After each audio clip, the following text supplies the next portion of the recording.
Rice oats இந்த மாதிரியும் காய்ச்சலாம். Vegetable போட்டு கூட நம்ம காய்ச்சி குடிக்கலாம். இன்றைக்கி நாங்கள் என்ன ஒன்றும் வெஜிடபிள் போடலை.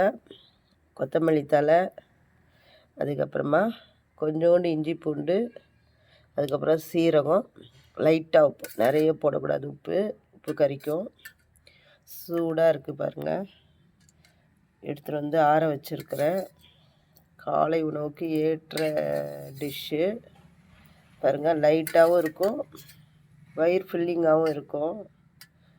நம்ம இந்த மாதிரி இட்லி தோசை வாரத்தில் ஒரு நாள் எடுத்துக்கிட்டு இந்த மாதிரி சிம்பிள் டிஷ்ஷாக நம்ம சாப்பிடும்போது நம்ம உடம்பும் ஆரோக்கியமாக இருக்கும்.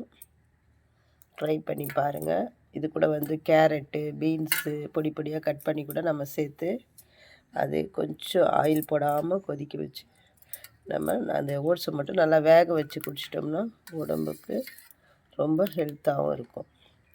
ஓகேங்களா? Bye guys, thank you.